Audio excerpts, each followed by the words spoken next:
Buenas noches, reverendo señor cura párroco de esta Real Parroquia de Santa María Magdalena, hermanos mayores, miembros de las corporaciones que residen canónicamente en esta Real Parroquia, hermanos de San Gonzalo que siempre me acompañan en estas lides de conferencias y demás, compañeros de departamento, señoras y señores, queridos amigos todos. En primer lugar, quiero que mis palabras sean de agradecimiento al profesor don José Roda Peña por la cariñosísima presentación que ha hecho de mi persona, que bueno, pues se explica en buena medida por el cariño y la amistad que tenemos. Lo ha dicho 25 años, algunos más ya, pero bueno, tampoco es cuestión de echarse muchos años de encima, ¿no? Y bueno, él me pidió que viniera a hablarles de Lucas Valdés. Evidentemente también dijéramos algo del programa iconográfico de esta actual parroquia de la Magdalena, antiguo convento dominico de San Pablo, iglesia del antiguo convento dominico de San Pablo, pero yo, como le he indicado también al don Francisco, al párroco de la Magdalena, quería hablarles especialmente de Lucas Valdés, porque Lucas Valdés es un pintor muy desconocido del que desgraciadamente pues sigue vertiéndose todo tipo de aspectos que bueno, que no tienen sentido y que no corresponden a una realidad, digamos, científica ni tan siquiera biográfica de la vida de este personaje, que fue un personaje en Sevilla. Recuerden ustedes que él firma en todas partes como Don Lucas de Valdés, y el don no lo llevaban todos los pintores. Murillo no firmaba Don Bartolomé Esteban Murillo. Zurbarán tampoco firmaba Don Francisco de Zurbarán. Su padre tampoco firmaba Don Juan Valdés Leal. Sin embargo, él firmaba Don Lucas Valdés. ¿Por qué? Pues por motivos que en buena parte todavía desconocemos, pero que son de intuir a través de su bibliografía, a través de su vida, sus estudios, su preparación, o inclusive a través de cuestiones familiares, a través del matrimonio. Ahora dejaremos caer algo sobre este asunto. Lucas Valdés es un personaje artísticamente que se enmarca dentro de la pintura sevillana de finales del siglo XVIII y comienzos del siglo XIX. Nació, como ven ustedes ahí, en el año 1661 y murió en Sevilla, y murió en Cádiz en 1725. Esa también es otra de las incógnitas de su vida, que todavía no está resuelta del todo, aunque en parte sí.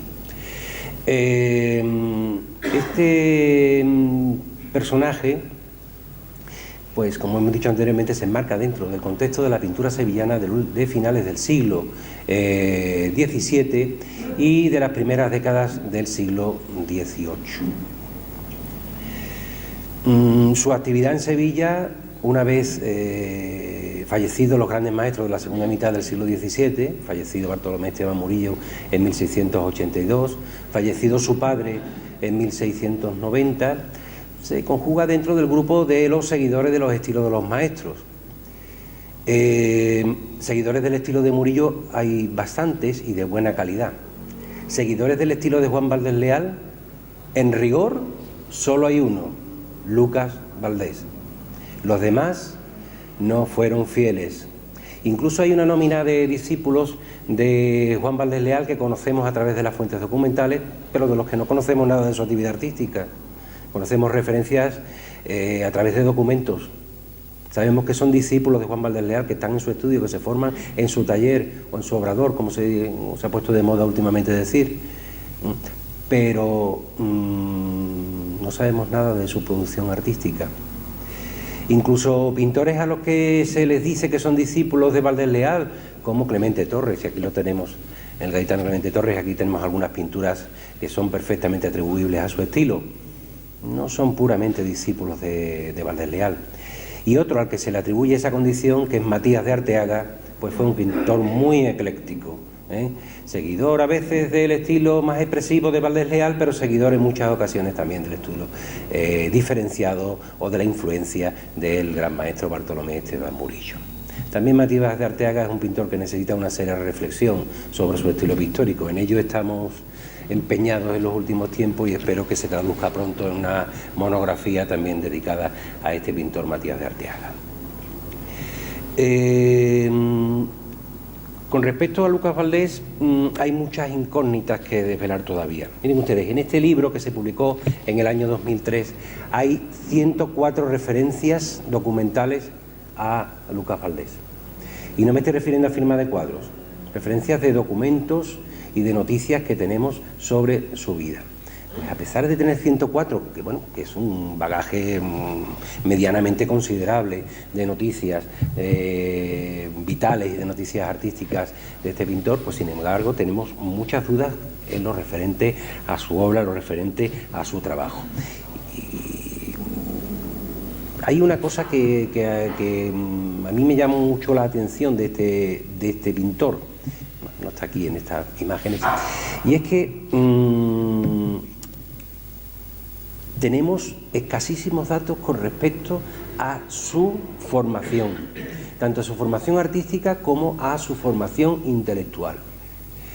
Formación artística indudablemente la tuvo, y es claro que la debió de tener al lado de su padre, pero no sabemos ni cuándo realiza su examen de maestría. Su padre fue alcalde veedor del gremio de pinturas, por tanto examinador, y no tenemos referencia de esto.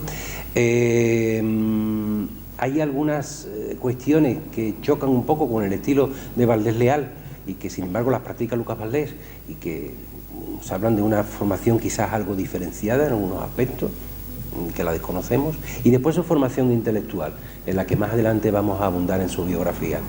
Formación intelectual que le llevó a ser, al final de su vida, a partir del año 1719, profesor o maestro de matemáticas de la Escuela de Guardiamarina de Cádiz, la recién creada Escuela de Guardiamarinas, Escuela Naval en Cádiz. ¿Dónde se formó? ¿Dónde se formó en el ámbito de las ciencias, de la geometría, de las matemáticas? Pues a día de hoy no lo sabemos. Posiblemente con los jesuitas, porque su padre había trabajado para los jesuitas con anterioridad en fechas cercanas al nacimiento de Lucas Valdés. No tenemos noticias concretas de esa formación. Hay otra cuestión que la he apuntado anteriormente, el don. ¿De dónde viene el don? ¿De dónde viene esa consideración que nos habla o bien de una persona altamente formada con estudios superiores o bien de una persona que por lo menos tiene una consideración de hidalgo en España, en la España de aquella época? Es otra de las cuestiones que están todavía por aclarar. Habría que profundizar también en cuanto al conocimiento de la relación con los poderes civiles y religiosos de la ciudad de Sevilla, que los tuvo, porque Lucas Valdés fue una persona, a través de la documentación conservada, que fue referente para el arte sevillano de su momento, de finales del 17 y comienzos del 18. ¿Por qué se marcha a Cádiz si tenía trabajo en Sevilla? Si hay obras de su última etapa en Sevilla. ¿Por qué se marcha a Cádiz? Porque ya no tenía grandes programas iconográficos como el de la Magdalena que realizar. No sé, pero el caso es que se marcha a Cádiz. Incluso hasta sus últimos años de vida en Cádiz eran una especie de cuestión que había que resolver todavía. Bueno, en parte se ha resuelto. El año pasado se publicó un artículo en la Revista General de la Marina que fue publicado por un capitán de navío, don José María Caravaca de Coca, que se titula Lucas Valdés, maestro ilustrado en la Academia de la Real Compañía de Guardias Marinas de Cádiz, donde nos habla en parte de la vida de Lucas Valdés en Cádiz, pero de su parte académica, de sus trabajos en Cádiz, incluso ayudando en cuanto a cálculos matemáticos en la construcción de la Catedral de Cádiz, y incluso trabajando en la propia academia desarrollando modelos o prototipos de embarcaciones. A mí me resulta curiosísimo esta actividad de Lucas Valdés cuando hay algo que esto en Sevilla no se da y sin embargo se da en Cádiz. Se dice en su testamento que muere sin tener nada que testar, y sin embargo cada día que impartía clases en la escuela de los guardiamarinas, si es que le pagaban bien, con un nombramiento oficial, real, pues tiene un nombramiento real de la corona, cobraba 30 reales de vellón diarios. bueno, por parecer murió sin testar y viviendo en casa de un amigo suyo, aristócrata gaditano de aquella época, que le prestó, digamos, una residencia durante los años que vivió en Cádiz. Bueno, son cosas que se van desvelando poco a poco porque de momento no conocemos del todo la actividad de Lucas Valdés.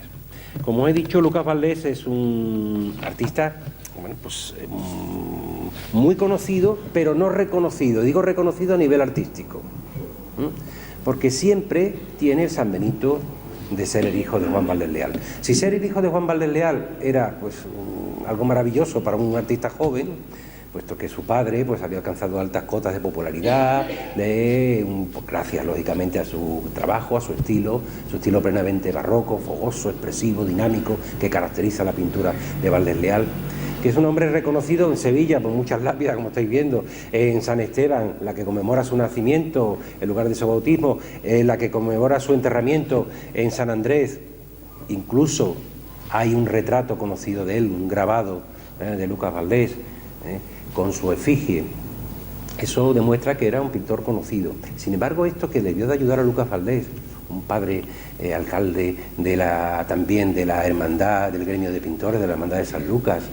De hecho, él posiblemente se llamó Lucas Valdés, Lucas Gregorio, que fue bautizado por ser su padre en aquel momento mayordomo de la hermandad del gremio de pintores de San Lucas. Todo esto que tendría que ser algo maravilloso para él, sin embargo, ha pesado después en el tiempo como una losa sobre su figura. Sobre su figura, ¿por qué? Porque cualquier pintura que tenga un poquito de eco-resonancia valdesiana, necesariamente tiene que ser Lucas Valdés. No da la calidad de ser un Valdés Leal, Lucas Valdés. Y en esto se sigue insistiendo con machacona reiteración e insistencia. Hace poco hice una ficha para el catálogo último que se ha hecho de pinturas del Ayuntamiento de Sevilla. Bueno, pues el coordinador, cuando le llevó la ficha diciendo que esta pintura, esta Inmaculada, con el Padre Eterno que conserva el Ayuntamiento de Sevilla, es obra de un pintor del entorno de Valdés Leal, me dice, ¿qué va? Eso es de Lucas Valdés. Digo, tú no tienes ni idea de Lucas Valdés, no sabes lo que estás hablando. Esos ángeles no tienen nada que ver con Lucas Valdés, ni los modelos físicos de la Virgen, nada en absoluto tienen que ver con Lucas Valdés. Ah, bueno, pues no, pues bueno, pues toma la ficha, hazla tú. Al final me publicó la ficha que yo había hecho. Pero se sigue insistiendo en este asunto constantemente. Sí es verdad que Lucas Valdés tomó modelos de su padre, tanto en las pinturas murales, por lo menos hasta 1700, ya aquí en la Magdalena no tanto, hasta 1700, y también en las pinturas sobre soportes móviles, en sus lienzos, en sus tablas, etcétera, tomó modelos de su padre y se aprecian todas sus obras. Y por ejemplo, tienen ustedes una de las primeras pinturas que hace de Caballete para los venerables, que es la representación de San Fernando entregando la mezquita catedral de Sevilla al primer arzobispo, el infante don Felipe, pero recordar, la entrega de la mezquita, frontera con otra que es el milagro de la entrada milagrosa de San Fernando en Sevilla, que tiene además un cartel en la parte inferior precioso que dice: su devoción ardiente le hace invisible a la pagana gente, porque San Fernando entró sin ser conocido, milagrosamente entró en Sevilla para orar ante la Virgen de la Antigua. Eso es lo que se representa, ante la Virgen de los Reyes, que es lo que se representa en ese cuadro. Evidentemente, el artista toma modelos de su padre y con su nivel artístico ciertamente inferior al que manifestó su padre a lo largo de su carrera, realiza composiciones complejas como esta que estamos viendo, aunque no sea de gran tamaño. Pero es que esto además se da al revés. Hay obras de Valdés Leal que han sido insistente y machaconamente atribuidas a Lucas Valdés. Y una de ellas, la más conocida, es estos deposorios místicos de Santa Catalina del Museo de Bellas Artes. Afortunadamente ya esto se ha solucionado en parte, mirad, se ha solucionado documentalmente gracias sobre todo a los trabajos de Delbert Tunca Kincaid, un estudioso de la pintura sevillana norteamericano que estuvo muchos años en Sevilla buscando documentación para su tesis doctoral sobre Valdés Leal, que allí habla también de Lucas Valdés. Y ahí hay documentos también de Lucas Valdés en esa tesis doctoral que está publicada en Michigan y en Nueva York, y que, bueno, pues desgraciadamente no le sirvió a este hombre para tener un futuro profesional, porque terminó pues vendiendo seguros y demás en Estados Unidos. Eso en el aspecto documental. En el aspecto técnico, en el aspecto de la pintura, pues evidentemente los trabajos de Valdivieso han servido para limpiar mucho los registros de catalogación de la obra de Lucas Valdés. Y bueno, pues modestamente, cuando hicimos este libro, pues en este libro hay tanta atribución como tanta rectificación de atribuciones en número de pinturas, porque intentamos hacer en lo que pudimos la limpieza de registros atributivos de la obra de Lucas Valdés. Por tanto, también le afecta al padre este criterio. Hay obras que se van atribuyendo siempre constantemente a Lucas Valdés, incluso dibujos que no tienen la más mínima calidad en el sentido artístico, ni se aproxima cualitativamente a la obra de Lucas Valdés. Es cierto que alguno está firmado, pero claro, está firmado con una letra que no resiste el estudio de un grafólogo, porque es de molde. Bueno, hay unos pagos, una serie de cosas, pero evidentemente el estilo de estas figuras, de estos portadores de pasos, de este paso que le he oído por ahí, que ahora dicen paso de Nuestra Señora de la Soledad, y demás, y además en cuanto a dibujo, desdicería mucho de la obra completa de Lucas Valdés. Lucas Valdés, aun siendo mucho más rígido en el dibujo que su padre Valdés Leal, sin embargo, era mejor dibujante que lo que se pueden ver en estas piezas. Sin embargo, afortunadamente, ha habido incorporaciones en los últimos tiempos al catálogo, algunas preciosas, como este cuadro que se encuentra, afortunadamente, reitero, en el Museo de Bellas Artes de Sevilla, que es la entrega del Rosario a Santo Domingo y a Santa Catalina de Siena. Es un cuadro que apareció en una exposición de aquellas que hacía Caja Sur, de pintura sevillana, y que, bueno, pues afortunadamente compró la Junta de Andalucía y se encuentra actualmente en el Museo de Bellas Artes. Este es el estilo de Lucas Valdés. Además, el estilo de Lucas Valdés en su época de plena madurez, a partir de 1700, diferenciado ya del estilo paterno, muy diferenciado del estilo paterno. Incluso también hemos tenido la fortuna de encontrar documentos que nos han permitido quitar obras de la producción de Lucas Valdés, como este monumento del Corpus, lo que llaman altar de jubileo, pero en la grandiosidad que tuvo en otras épocas, ahora tiene muchas menos piezas, y que gracias a la documentación encontrada y a pagos referentes a las piezas de orfebrería, hoy día sabemos que no corresponde a la época de Lucas Valdés, aunque el estilo es muy cercano al de Lucas Valdés, en la representación de espacios interiores de escenografías de este tipo. Sin embargo, sí se ha atribuido a Lucas Valdés la visión de la capilla real, de la Catedral de Sevilla. Y además se le ha puesto hasta una fecha, 1720. Hay un problema, 1720 está en Cádiz, se va a 1719. Pero bueno, son pinturas, digamos, de una arquitectura en miniatura que es difícil los elementos plásticos describirlos y diferenciarlos. Sí es cierto que Lucas Valdés fue, dentro de sus habilidades, un magnífico escenógrafo y un magnífico autor de arquitecturas, que sabe representar quizás como ningún otro pintor de su época en la pintura sevillana del momento. Mucho mejor, por cierto, que Matías de Arteaga, que siempre en esto se habla de Matías de Arteaga, y Lucas Valdés es sensiblemente mejor que Matías de Arteaga en ese campo.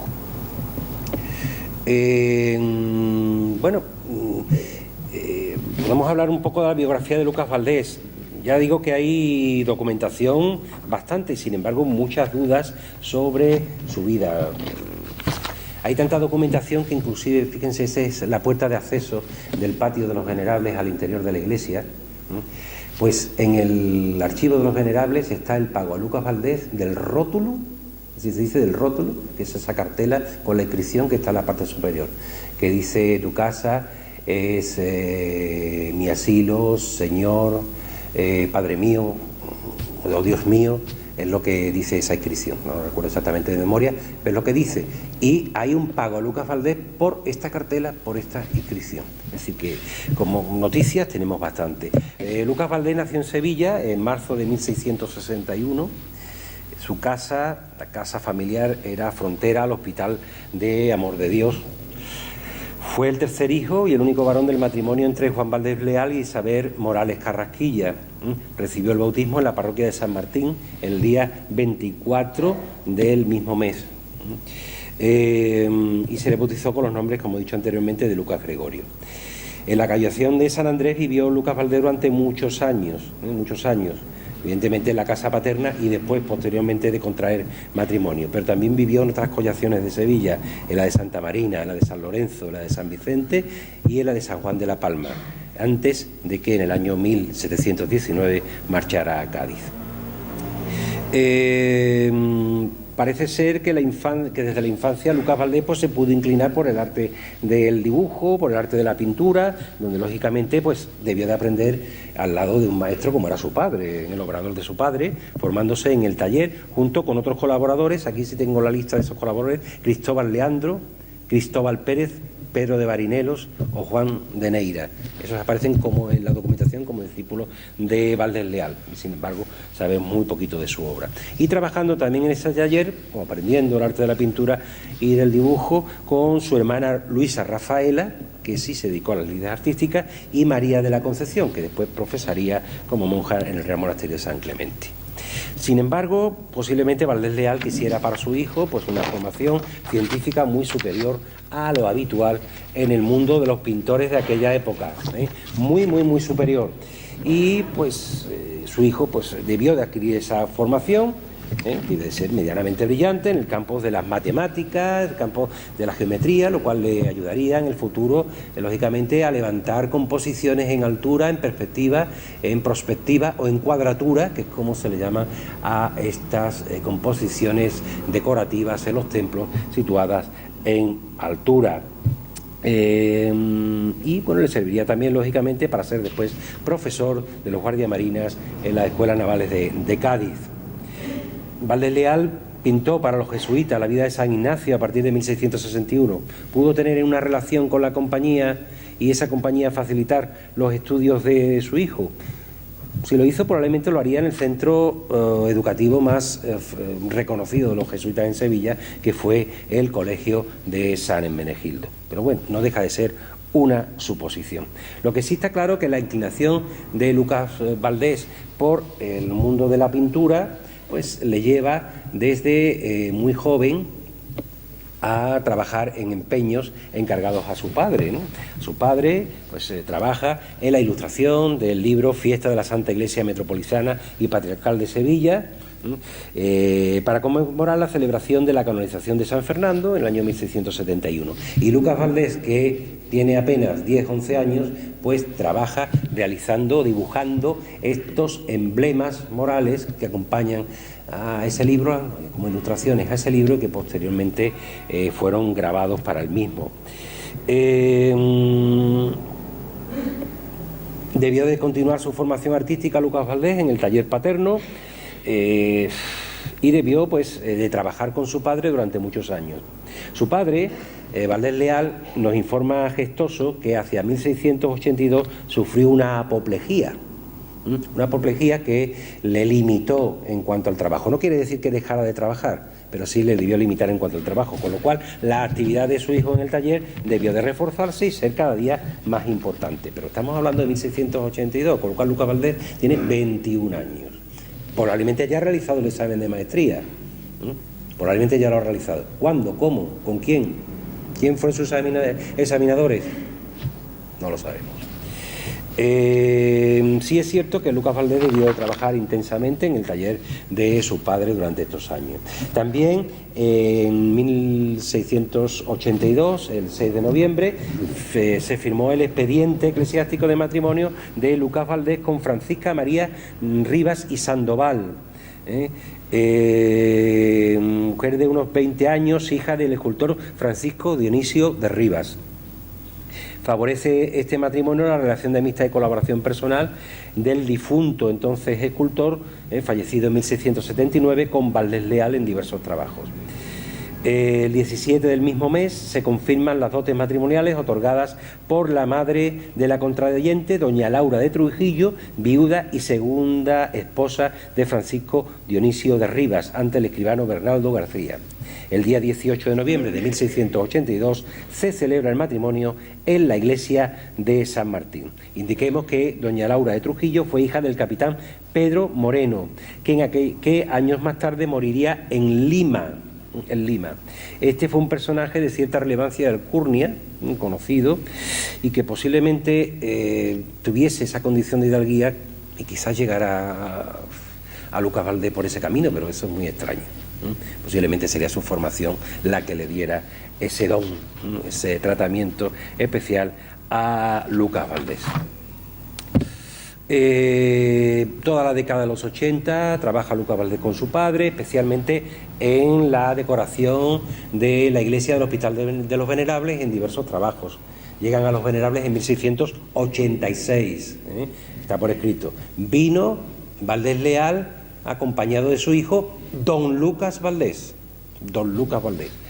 Y los dos trabajan indistintamente en el hospital en una colaboración con esta institución hospitalaria que está documentada hasta el año 1703. Bueno, la actividad de Lucas Valdés es intensa durante todos estos años. También comienza a trabajar en la década de los 80 para la Catedral de Sevilla. Abre el dibujo sobre el cual después se hará, o realiza el dibujo sobre el que después se abrirá el grabado de la custodia de la Catedral de Sevilla, fechado en el año 1689.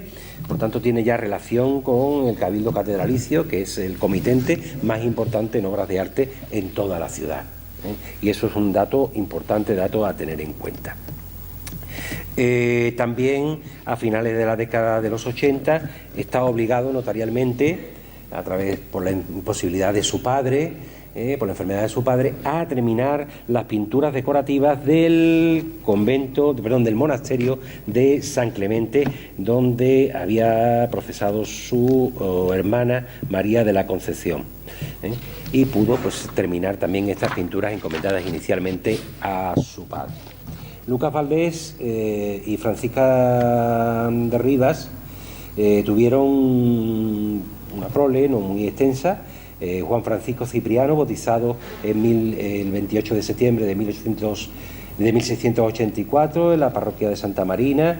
Francisca Josefa Ventura, bautizada el 7 de agosto del 89 y apadrinada por José de Rivas. Francisco José Fernando Isidoro, bautizado el 18 de abril del 92 y apadrinado por Fernando de Barahona, por el artista Fernando de Barahona. Finalmente, me he saltado el mayor de todos ellos, que es Juan Francisco Cipriano, es el Juan de Valdés, que posteriormente trabajará en Sevilla y será grabador. Y finalmente, José Bernardo Francisco, bautizado el 4 de marzo de 1702. De todos ellos no tenemos mayores datos, salvo de Juan de Valdés, al que hemos citado anteriormente como activo en Sevilla en la década de los 30 del siglo XVIII como grabador. La década de los 90 no se inicia con buenas noticias para la familia Valdés, puesto que Juan Valdés muere y es enterrado el 15 de octubre de 1690. Y por lo tanto Valdés Leal se tiene que hacer cargo del taller de su padre, un taller muy activo. Heredó muy poco dinero, pero sí heredó el taller de su padre, lo cual le llevó a trabajar intensamente en muchos encargos y a vivir en el entorno, en el entorno de la parroquia de San Andrés, según el padrón de confesiones de la parroquia de San Andrés y según además también el padrón municipal de Sevilla del año 1691. Bueno, durante estos años Lucas Valdés trabajará en culminar las labores artísticas de su padre y también en obras en las que están muy palpables, muy claros los modelos paternos. Los modelos paternos que siguen siendo para él un punto de referencia fundamental. Ya el siglo XVIII, o al iniciarse el siglo XVIII, a partir de 1700, su actividad cambia, al igual que cambia de residencia y reside en diversas collaciones. Esto de los cambios de residencia de los artistas es habitual. En el siglo XVII, principio del siglo XVIII en Sevilla, cambian constantemente de residencia. Tienen incluso negocios mobiliarios y a algunos les llevan hasta la cárcel los negocios mobiliarios, ¿no? Pero tienen negocios mobiliarios que les llevan de un sitio a otro. Pinta, bueno, para la Casa Grande de San Francisco, para el claustro del convento de San Francisco, no se han conservado, evidentemente, esas pinturas. Pinta para la capilla de San Lorenzo de la Catedral, tampoco se han conservado. Bueno, pinta para la Sacramental de San Isidoro, de la parroquia de San Isidoro, esas pinturas sí se han conservado. En fin, va pintando para diversos lugares y ya a final de esta década, en 1709, llega a la Magdalena y comienza a pintar el programa decorativo de esta parroquia, antiguo convento de los dominicos de San Pablo, bueno, interviniendo en estas pinturas otros artistas como citaremos anteriormente. Es su etapa de plena madurez. A partir de 1700, y sobre todo a partir de 1709 hasta su marcha a Cádiz, es la etapa de plena madurez de Lucas Valdés, donde ya consigue un estilo característico propio con modelos que derivan de su padre, pero ahí en esa época ya no le es totalmente fiel a su padre. Ahí hay elementos murillescos ya en su pintura, Y es que, claro, el éxito de los modelos murillescos en la ciudad, pues pesaba también como una losa a los artistas de aquella época e introduce algunos elementos de este tipo en sus obras. Domina plenamente los secretos de la cuadratura, es decir, de la pintura en perspectiva, como se puede ver perfectamente en esta iglesia y como se puede ver también en otra obra realizada hacia 1715, como son las pinturas decorativas de la cúpula del Colegio de los Jesuitas de San Luis de los Franceses. Bueno, muere, sí es cierto, su mujer en 1715, Francisca de Rivas, es enterrada en la parroquia de San Martín. Él en esa época pues cambia de residencia, se dirige hacia la collación de San Juan de la Palma, será su última residencia en Sevilla, pero trabaja, pinta, sin embargo, no sabemos muy bien por qué, en 1719 consigue ese nombramiento para la Escuela de Guardia Marinas de Cádiz y se marcha a Cádiz. Se marcha a Cádiz, donde va a desarrollar una corta trayectoria artística en la que podemos señalar algunos cuadros, como los que pintó, desgraciadamente desaparecidos, para la iglesia de la Merced de Cádiz, que desaparecieron esos cuadros, y algún cuadro que se conserva en el Museo de Bellas Artes. Su dedicación parece fundamentalmente a la docencia y, bueno, pues sí, su trabajo en esta escuela. El 23 de febrero de 1725, Lucas Valdés fue enterrado en el cementerio de la parroquia gaditana de San Antonio de la Cruz Alta. El presbítero coadjutor, Antonio Muñoz Arenillas, en una partida de defunción de Lucas Valdés firmada el día 5 de diciembre de 1907, este es el dato que recoge Gestoso en su trabajo sobre Valdés Leal, señala que según los datos del archivo parroquial, su esposa Francisca de Rivas ya había fallecido, lo cual sabemos que es cierto hoy día. Que en los últimos momentos el pintor había vivido frente al cementerio de esta parroquia, de la Cruz Alta, en el que fue enterrado, en una casa propiedad de Gabriel Tinejero. Le tenía que haber puesto el don, porque era marqués, pero bueno, no se lo puso en la partida de función. Y dice la partida de función: allí recibió el santo óleo, no tuvo de qué testar. Murió en 22 y lo firmé como cura semanero, doctor Antonio Juan Baiz de Sera. Esa es la última noticia vital que tenemos de la trayectoria de Lucas Valdés. Bueno, aquí podemos ver algunas obras que nos llevan desde sus momentos iniciales de formación, cuando prácticamente era un niño. Estos son los emblemas que aparecen en el libro de Torre Farfán, de la fiesta grande en Sevilla para la canonización de San Fernando, hasta, bueno, pues sus trabajos en Los Venerables, donde, siguiendo modelos de su padre, de Lucas Valdés, pues se comete con un estilo que todavía no es el propio, no es el personal de su actividad artística, una pintura que tiene unas características muy definidas, muy definidas. Si ustedes se fijan en una obra que hemos visto anteriormente, esto, observarán cómo sigue Lucas Valdés los modelos de su padre.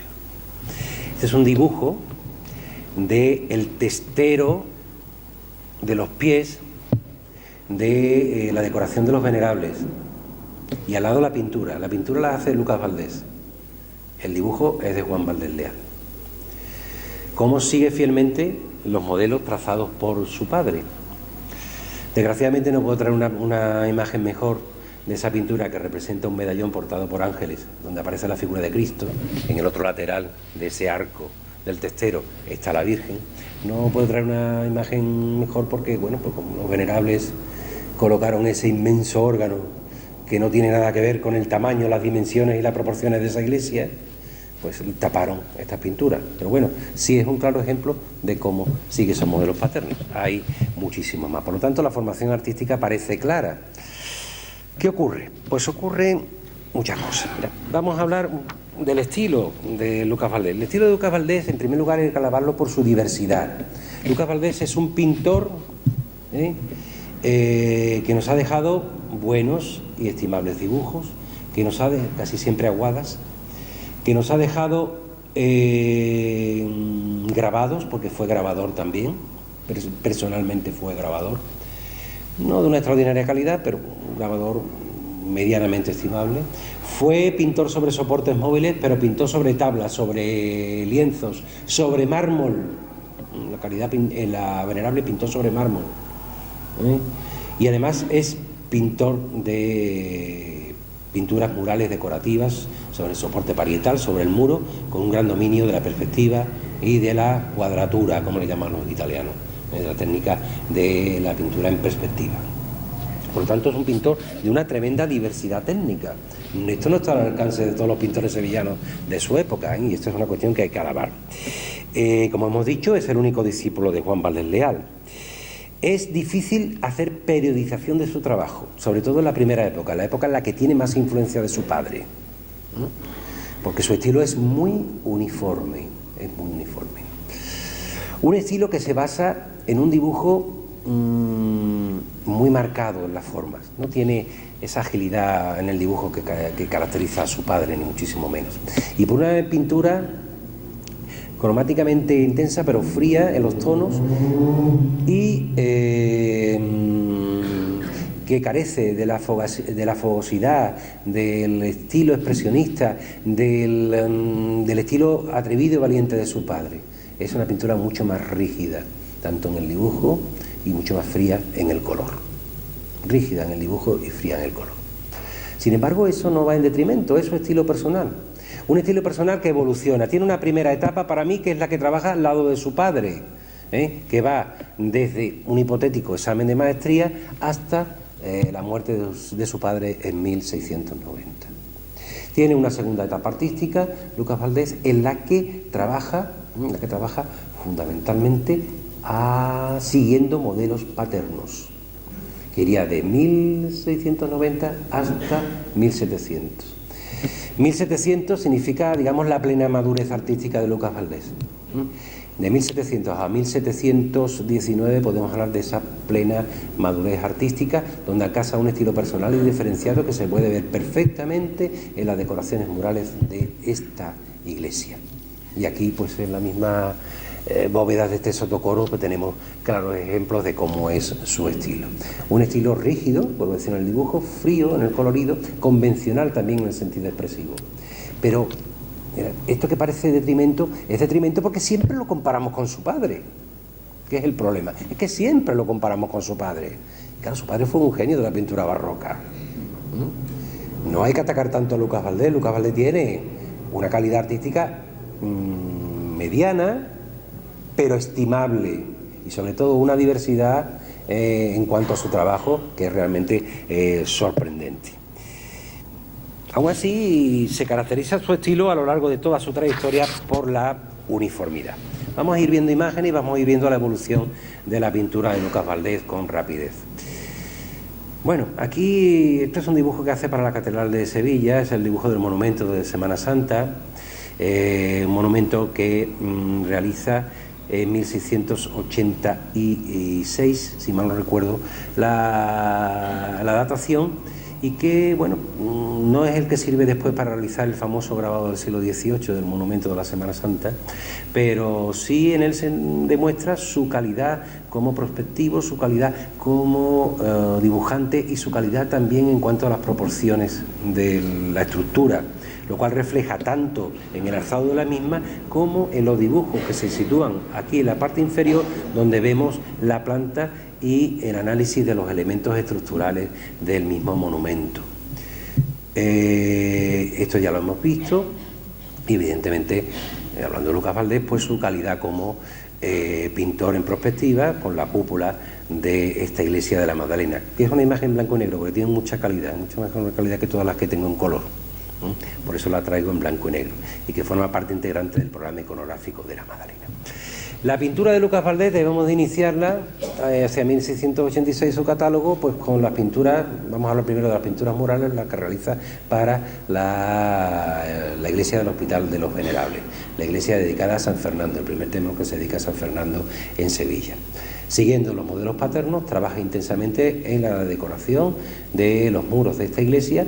La parte inicial, desde la cabecera plana de la iglesia y toda la parte que se cubre con esa media naranja encamonada, corresponde plenamente al estilo de Valdés Leal, lo cual no quiere decir que no intervenga su hijo ayudándole en la decoración en estos trabajos pictóricos de la decoración de la iglesia.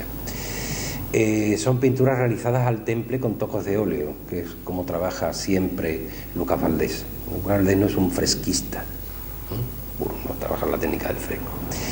Ya después del arco toral que sostiene la cúpula hacia la nave de la iglesia, todos esos trabajos son vinculables con la producción de Lucas Valdés, pero siguiendo siempre modelos paternos, dentro de un programa religioso muy interesante de carácter eclesiológico, que marca la preponderancia de la autoridad eclesiástica frente al poder civil y la importancia que tienen los presbíteros. Al fin y al cabo es un hospital para presbíteros recogidos, y la importancia que tienen los presbíteros, el oficio sacerdotal dentro de la iglesia. Bueno, pues así vemos lo más interesante, lo más llamativo, estos tapices simulados, pictóricos, o pinturas que simulan tapices, con escenas como San Martín presidiendo la mesa del emperador, donde el emperador invita a San Martín a su mesa, acompañado de otros sacerdotes, familiares de San Martín, Carlos II el hechizado cediendo su carroza al sacerdote portador del viático, basado probablemente en este grabado del francés Eugène de Oguet, que muestra el mismo tema, Carlos II cediendo su carroza a el sacerdote portador del viático, algo que ya había hecho su antepasado austriaco, el emperador Rodolfo I, que cedió su caballo para que un sacerdote portara el viático montado en el caballo. Eso se recoge en una pintura muy conocida de Rubens, de Pedro Pablo Rubens. Seguimos con otras escenas de los venerables, el emperador Teodosio, al que San Ambrosio le niega la entrada en el templo por haber hecho la matanza de los tesalonicenses, en una pintura de la que se conoce el modelo, que se conservaba antiguamente en una colección particular de París, un dibujo coloreado con acuarela. Ya este tema el propio Valdés Leal le había dedicado una pintura que se conserva en el Museo del Prado, que es San Ambrosio perdonando al emperador a las puertas del templo de Milán y demás. Este es el estilo de Valdés Leal y este es el estilo de Lucas Valdés. Muy diferente, muy arquetípico en los gestos, en las expresiones de los personajes que intervienen en la composición, muy colorista, sí es cierto. Celestino López Martínez decía que Lucas Valdés era un gran colorista y que con ello superaba sus carencias compositivas, sus carencias técnicas, sí, pero un colorista dentro de unas tonalidades siempre bastante frías en líneas generales. Aquí tenemos al emperador Constantino acudiendo al concilio de Nicea. Cuando se le ofrece la silla presidencial del concilio, él la reniega y dice que se sentará como uno más al lado de los sacerdotes. También se conserva el dibujo preparatorio en el Museo del Louvre de Valdés Leal. O las pinturas de las bóvedas. Las pinturas de las bóvedas solamente podemos ver 3, son 4. Sobre todo los medallones son magníficos, demuestran un gran dominio ya de la técnica de la perspectiva en una etapa relativamente de juventud de Lucas Valdés, con motivos decorativos voy a resumir por el tiempo, dedicados a la exaltación de la corona española como benefactora de la Iglesia, a estos ángeles niños que en esta perspectiva, en el interior de un templete jónico, en perspectiva como si estuviéramos dentro del templete, arrojan flores, vamos a ir hacia atrás, arrojan flores, que es símbolo de la gracia, que bueno, inunda toda la actividad de los sacerdotes, o los ángeles músicos, una gloria de ángeles músicos. Tengan ustedes en cuenta que la regla de los venerables dice que los sacerdotes son los ángeles de la Iglesia militante, de la Iglesia del Concilio de Trento. Por eso hay una presencia constante de ángeles en la Iglesia de los venerables. Una vez que terminan las pinturas de los venerables, pinturas murales, acude a la decoración de San Clemente, donde termina las empresas acometidas por su padre. En este caso, como podéis ver aquí, la parte inferior sí que resulta del estilo de Lucas Valdés, la parte superior está más cercana al estilo de su padre, de Valdés Leal, con pinturas como esta que representa el milagro de la roca, donde San Clemente, golpeando una roca, hace brotar el agua, o la recuperación milagrosa del cadáver de San Clemente, que fue arrojado al mar con una anclatada al cuello. Saben ustedes que San Clemente es santo de devoción sevillana, porque el día de San Clemente fue el día que se conquistó Sevilla, el día que Fernando VI conquistó Sevilla.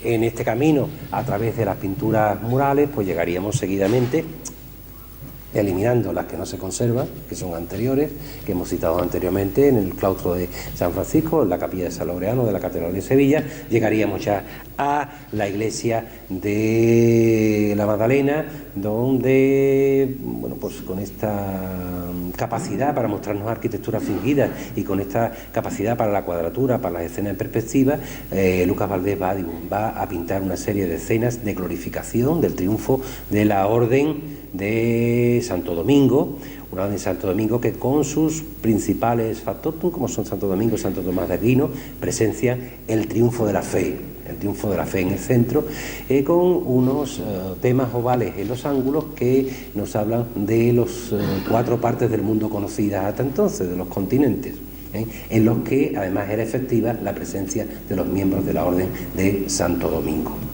Es una pintura realmente de una categoría ciertamente extraordinaria en cuanto al dominio de la perspectiva, arquetípica quizás en la expresividad, un poco fría en cuanto al colorido, pero siempre dentro del estilo ya plenamente consagrado de Lucas Valdés. Dentro de un programa iconográfico que exalta el triunfo de la fe frente a la herejía, que exalta la presencia de los miembros de la Orden de Santo Domingo en la Iglesia y, lógicamente, la sociedad sevillana de su época, y que exalta también la condición mariana de los miembros de la Orden de Santo Domingo, que había sido puesta en duda en la querella inmaculadista a comienzos del siglo XVII en la ciudad, y que, sin embargo, ahora se resalta a través, sobre todo, de los misterios del Rosario y de los textos escritos relacionados con el misterio del Rosario. Estoy aquí entre dos cosas y no me puedo mover con los brazos. A mí que me gusta hablar de pie, pero lo vamos a hacer. Bueno, pues saltan esa condición mariana de los miembros de Santo Domingo. Es que hay muchos escritos, hay una cosa que tengo pendiente, que lo haré, de escriturarios de la Orden de Santo Domingo en Sevilla, que pasan por este convento y que hablan de la Virgen María en esa época, y que pudieron ser mentores iconográficos de la realización de este conjunto en el que interviene también, como sabemos, Clemente Torres en la realización de de las pinturas que vemos en las hornacinas inferiores, que representan a los apóstoles, y también interviene un tercer pintor que remata algunos espacios decorativos de este templo, pero bueno, ya en eso no nos vamos a meter porque es mucha tela. A Lucas Valdés se le debe las pinturas de la capilla mayor, de la bóveda, de la cúpula con el lema mariano de Ave María, que se puede leer en la cúpula. Se debe también en hornacinas la presencia de santos y personajes importantes de la Orden de Santo Domingo, vamos a ver después reflejadas algunas imágenes, y las escenas de los brazos del crucero, así como las pinturas de este sotocoro, que no están perfectamente identificadas en cuanto a su intención iconográfica, que reflejan escenas del Antiguo Testamento, diversas escenas del Antiguo Testamento, figuras simbólicas y un ángel que vemos en esa pechina de aquel extremo. Bueno, estas las figuras de la Orden de Santo Domingo, que dos ejemplos que aparecen en los arcos torales del espacio central, del espacio de la cúpula de la iglesia, con la representación del beato Agustino Gas Otto o del Papa San Benedicto, que también se identifican perfectamente con el estilo de Lucas Valdés, no así las pinturas que se han atribuido, creo que con bastante realidad, a la producción de Clemente de Torres. Muy interesantes son las escenas que aparecen en los brazos del crucero, ¿no? Como la entrada triunfal de San Fernando en Sevilla, acompañado por religiosos de la Orden de Santo Domingo, acompañado por símbolos de dominicos, acompañados también de un amplio clero, como estamos viendo, y de la imagen de la Virgen de los Reyes. Esta imagen quedaría para hablar muchísimo. Desgraciadamente no tenemos tiempo ni es prudente hablar demasiado de ello, pues nos habla de esa vinculación histórica que la Orden de Santo Domingo quería tener, en primer lugar con San Fernando, es decir, con la monarquía española, pero eso lo hacen todos, lo hacen los jesuitas, lo hacen todas las órdenes religiosas. Todas las órdenes religiosas. De hecho, ya en el famoso cuadro de la apoteosis de Santo Tomás de Aquino, actualmente en el Museo de Bellas Artes, ya lo hacen los dominicos, porque aparece Carlos V firmando la bula del convento de los dominicos, la bula fundacional del gran convento de los dominicos en Sevilla. Aquí aparece además estas figuras enmarcadas por dos figuras simbólicas que nos hablan de esa Sevilla liberada del yugo del maometano y, por lo tanto, de la paz y de la liberación de la ciudad de Sevilla. En el otro extremo, pues se refleja en un auto de fe, de la Sevilla del 17, que fue perfectamente identificado por nuestro compañero Rafael Gómez en sus características y también en el desarrollo histórico de lo que se quería representar. ¿Qué se quería representar? Pues la presencia también, la importancia de la Orden de Santo Domingo en estos autos de fe, que eran grandes ceremonias, hoy día nos choca mucho, pero que eran grandes ceremoniales religiosos, no religiosos, porque el que ejecutaba era el brazo seglar, pero los dominicos tenían una presencia muy importante dentro del Santo Oficio, dentro de la Inquisición, y por lo tanto aparece este tipo de escena aquí con un auto de fe, como estamos viendo, perfectamente definido en este contexto, acompañado también de dos figuras alegóricas de la paz y de la fortaleza. También es muy interesante, está dedicado a la iglesia de San Pablo, las pinturas que, bueno, pues esperemos que pronto se puedan restaurar, de la sacristía de esta parroquia de la Magdalena, donde aparecen primero en el centro una alegoría de la Inmaculada Concepción. Lo que pasa es que no aparece la Inmaculada Concepción, es el niño en que se ha encarnado en el vientre de María, el protagonista de la escena, acompañado de dos escenas dedicadas a San Pablo, como es la famosa visión de San Pablo, la caída del caballo de San Pablo, y después la subida a los cielos del santo de San Pablo.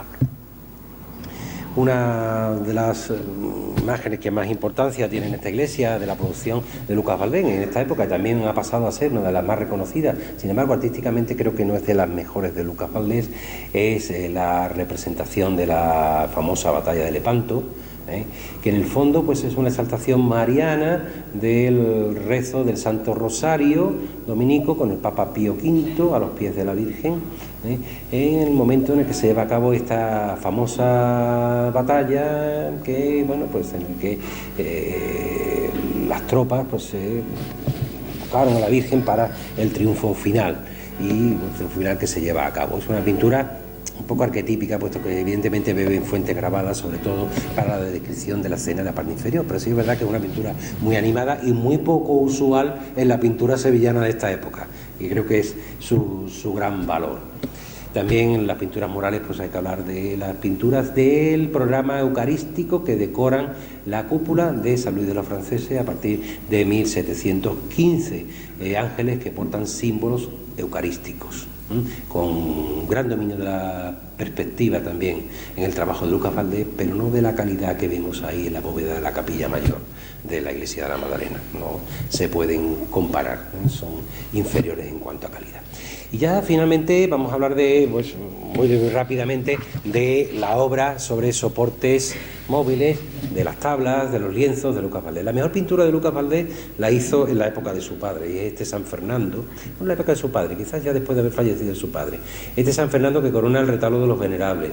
Un San Fernando, una exaltación de la figura de San Fernando, acompañado de las alegorías de la paz, de la Sevilla liberada y de la Iglesia que lo corona como santo.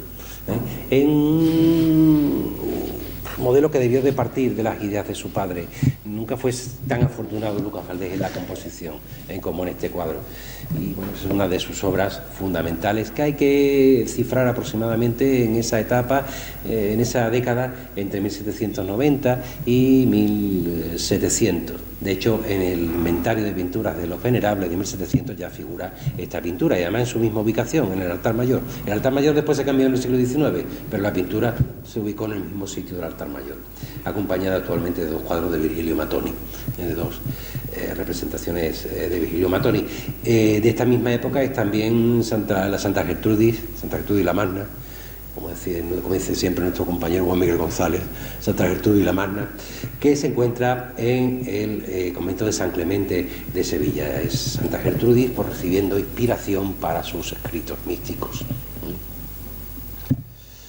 También de esta época, anterior a 1700, debe ser la Sagrada Cena que se conserva en el altar de los venerables, que es una pintura muy curiosa, porque Angulo decía que era una pintura claroscurista de comienzo del siglo XVII.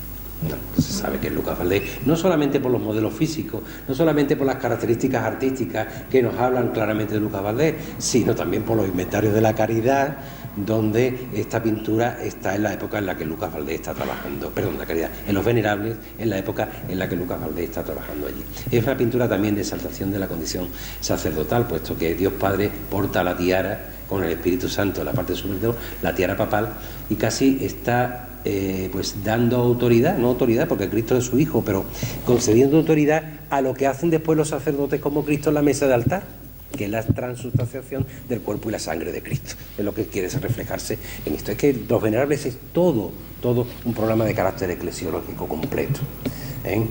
También allí pues realizó pequeñas tablitas con representaciones de santos que se le pagan, con su estilo, con su expresividad arquetípica, las figuras. Esta es la preciosa Inmaculada, una pintura más bonita de Lucas Valdés, que está también justo enfrente de la Virgen con el niño del Sasso Ferrato, que decora la iglesia de los venerables. Bueno, pues esa está pintada también sobre mármol, y Lucas Valdés pintó esta Inmaculada también sobre mármol con el Padre Eterno, una Inmaculada ya característica de comienzos del siglo XVIII en el contexto iconográfico de este tema en la pintura sevillana, pero es una de sus pinturas más bellas.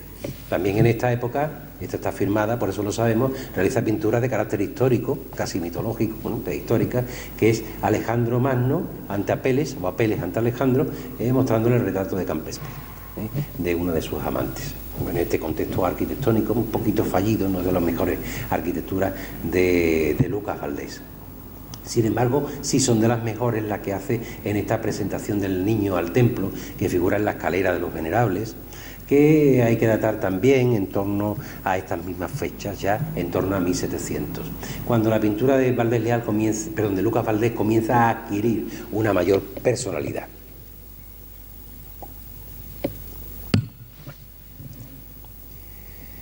Es una de las mejores pinturas también dentro del catálogo de Lucas Valdés, esta presentación del niño en el templo, y en ella destaca sobre todo el dominio de la arquitectura, el dominio de la perspectiva arquitectónica de fondo. También en esta época pues hace el retrato del almirante Corbel. A Lucas Valdés no le llevó Dios por el camino del retrato, hay que decirlo así.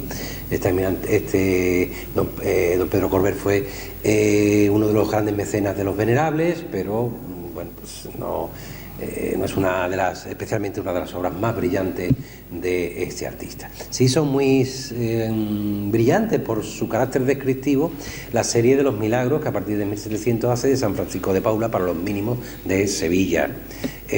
Obras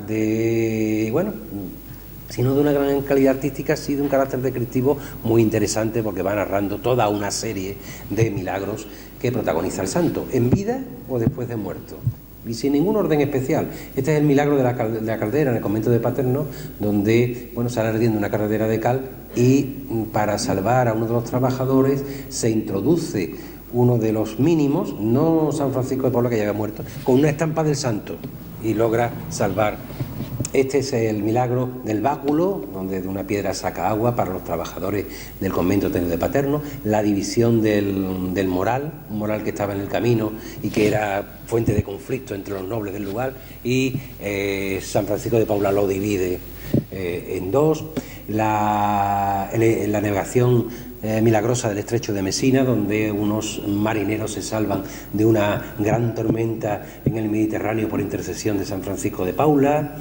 El milagro de las culebras en el convento de Turón, donde San Francisco de Paula atrae a todas las culebras y a todos los animalillos que asustaban a los trabajadores y pueden continuar las obras.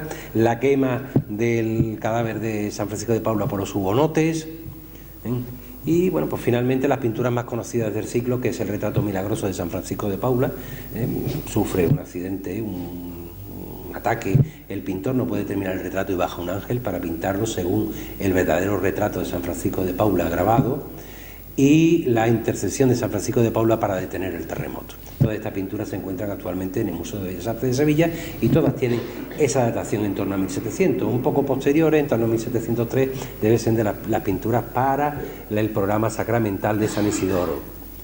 Donde encontramos pinturas dedicadas al rey David en el interior. No tengo imagen de ellas porque es muy difícil fotografiarlas y salen muy oscuras. Además, la restauración que se hizo en su momento no fue demasiado afortunada, pero sí tengo imagen de la gran representación simbólica que aparece sobre el arco de entrada a la capilla sacramental de San Isidoro, con el triunfo de la Iglesia, el triunfo de la Eucaristía frente a la herejía, frente a la abominación, con la presencia de ángeles y de santos, dominicos, uno de ellos, pues vemos aquí, bueno, estos son los padres de la Iglesia, y Santo Tomás es uno de los padres de la Iglesia, frente a un arco clásico, un arco sobrio, pero de configuración clásica. En esta época, bueno, pues ya poquito posteriores, ya a partir de 1709, deben ser las pinturas que figuran en los laterales del presbiterio de la Magdalena actualmente.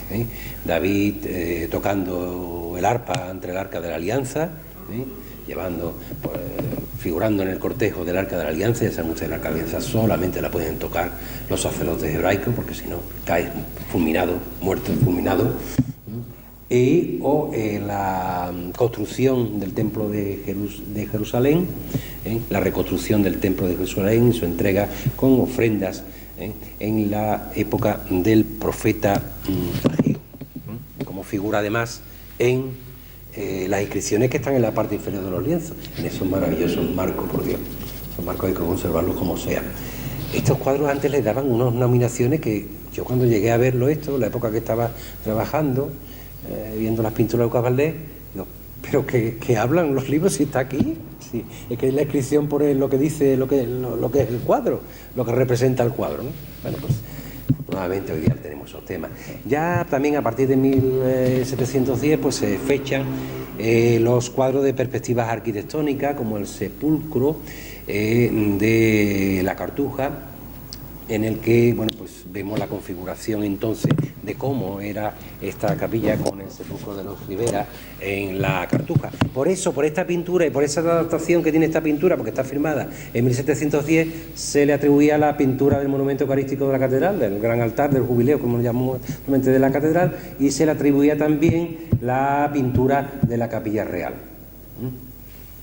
No, miento, la capilla real no se la atribuía a Domingo Martínez, hoy se la atribuye a Lucas Valdés.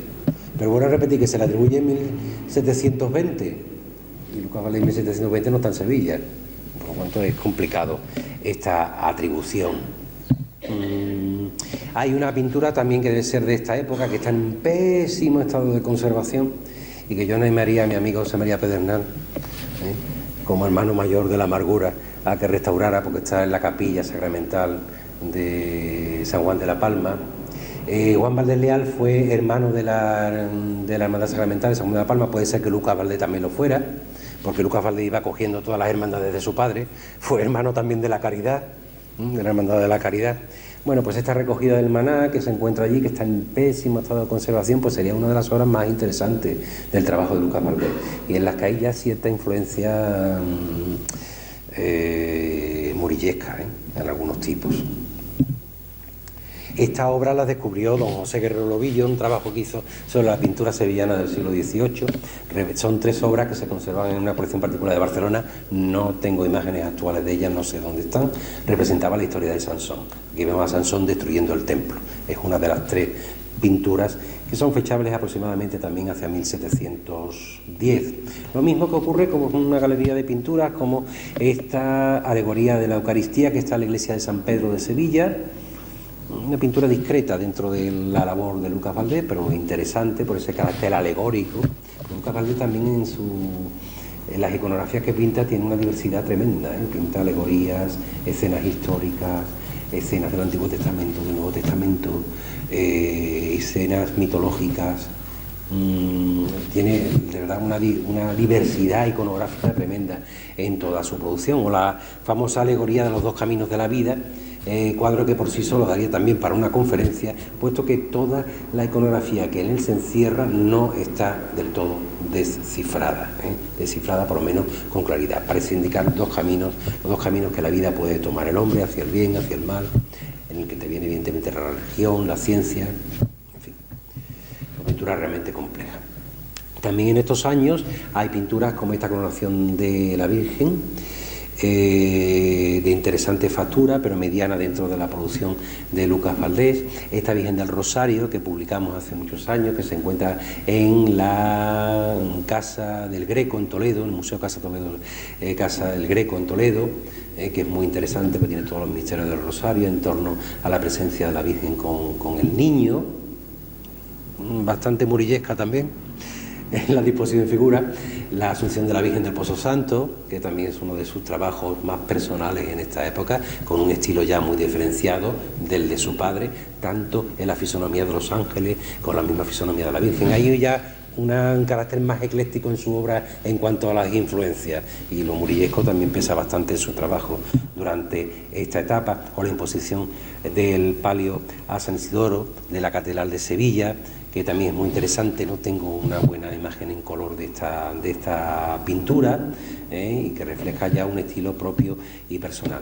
Las pinturas para la Orden Tercera de San Francisco, para el convento de San Francisco de Sevilla, pues nos hablan, una de ellas, de la institución de la Orden Tercera, con un repertorio amplísimo de santos vinculados con esta Orden Tercera, y posiblemente con una perspectiva arquitectónica del propio convento de San Francisco, que se ha pretendido recrear el convento de San Francisco, pero trazada con mucha corrección por parte del pintor, o lógicamente pues la santa más vinculada con esta Orden Tercera, que es Santa Isabel de Hungría, que cura a los enfermos. Un enfermo que lo veis ahí, que parece portado por la santa, parece más bien un Cristo descendido, un descendimiento de Cristo, acompañado de pobres menesterosos y enfermos que acuden a Santa Isabel para ser curados de sus enfermedades, y también evidentemente para recibir el alivio del alimento y posiblemente el alivio económico. Al fondo está Enrique de Turingia, esposo de Santa Isabel de Hungría,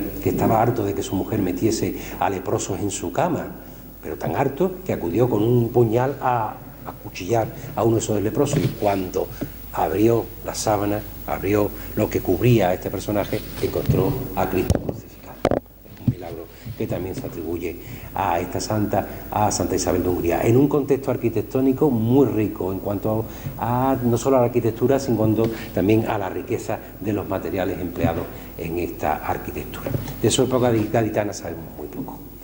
Sabemos que realizó una serie de pinturas para el convento de la Merced de Cádiz. Esas pinturas se han perdido, y sí encontramos en el Museo de Cádiz una pintura que se podía combinar con las características de la etapa final de Lucas Valdés y con su presencia en Cádiz, que es este San Jacinto de Polonia recibiendo los hábitos, que se encuentra actualmente en el Museo de Cádiz, del que no tengo una buena fotografía en color, por eso le presento esta fotografía en blanco-negro, que sería pues la última pintura de la última etapa artística de Lucas Valdés a partir del año 1719 en Cádiz. Sus dibujos casi todos son aguadas, con tonos grises, con tonos marrones. Este es un dibujo muy enigmático. Se conserva en Francia, en el Museo del Louvre. Se dice que es la presencia de dos santos gemelos en el seno de su madre, o la concepción de... no se sabe exactamente lo que es. Esta pintura, este dibujo y otros más que se conservan en el Museo del Louvre provienen de la colección Standish y de la colección del Duque de Orleans, que pasaron posteriormente al Museo del Louvre en París. La otra gran colección de dibujos de Lucas Valdés está en Córdoba, en el Museo de Córdoba. Este es uno de ellos, el que representa a David bailando ante el arca de la alianza, teniendo el arpa y bailando ante el arca de la alianza, donde se puede observar perfectamente la calidad que tiene Lucas Valdés como escenógrafo y la calidad que tiene en sus representaciones arquitectónicas. No tanto así en la distribución espacial de las figuras dentro de la composición. Y este es su dibujo más bello. Está en la Biblioteca Nacional en Madrid. Es un ecceomo trazado con una calidad en cuanto al dibujo que está muy lejos de otras composiciones, de otros trabajos de Lucas Valdés. Está, como veis, dibujado y posteriormente trabajado en aguada para crear fondo, para darle fondo a la composición. Lo que sí tengo que deciros es que esto es un modelo murillesco. Esto es un ecceomo que responde a los modelos que hace Murillo en su trayectoria artística. Bueno, influencia de Murillo. Sí, posiblemente esto nos hace fechar este magnífico dibujo, no es de gran tamaño, este magnífico dibujo en las épocas finales del trabajo de Lucas Valdés en Sevilla. Y los grabados, pues ya hemos visto el grabado del libro de Torres Farfán para las fiestas fernandinas, cuando era muy pequeño. Bueno, sí realizó grabados al agua fuerte y en talla dulce, que como el año 1681 que dedicó a la Iniesta. El primero de ellos fue el que dedicó a Miguel de Mañara, siguiendo el retrato desde el que había hecho su padre de Miguel de Mañara en el libro del padre Cárdenas, en la biografía de Miguel de Mañara del padre Cárdenas. Ese es el más antiguo, aparte de lo que hizo al principio, que no sabemos si él hizo realmente el grabado, pero por lo menos el dibujo sí lo hizo. Después le seguiría este, que representa a la Virgen de la Iniesta, gloriosa, del año 1681, un grabado discreto, o este otro más fino en cuanto a sus líneas, que representa la talla gótica de la Virgen de Roca Amador y a San Juan Evangelista. Bueno, pues es un grabado curioso, ¿no?, por su configuración gótica. Abierto sobre el dibujo de Lucas Valdés, el grabado que en los años 80 del siglo XVII representó la custodia procesional de la Catedral de Sevilla, con escenas que se refieren a los distintos motivos que presenta esta custodia de la Catedral de Sevilla. Y bueno, pues podría haber puesto muchas más, ya he puesto bastantes, creo que me he pasado un poco en cuanto al número, pero quiero decirles con esto algo importante, es que Lucas Valdés tiene una producción intensa, no es un pintor de corta producción. Afortunadamente hoy día se puede hacer un catálogo bastante amplio de Lucas Valdés, y que no sea solo como tú y yo que hacer un catálogo de Lucas Valdés y después ocupar muchas páginas en hacer un catálogo en el que se rechazaban obras que no eran del estilo o que no pertenecían al trabajo de Lucas Valdés, una rectificación de atribuciones. Bueno, pues creo que es un pintor interesante y espero pues que a partir de hoy pues lo conozcan un poquito más en toda su producción, no solamente aquí, que posiblemente es una de sus grandes obras maestras, la que hace aquí como pintor decorativo en la iglesia, en la parroquia de la Magdalena, sino en el resto de su producción.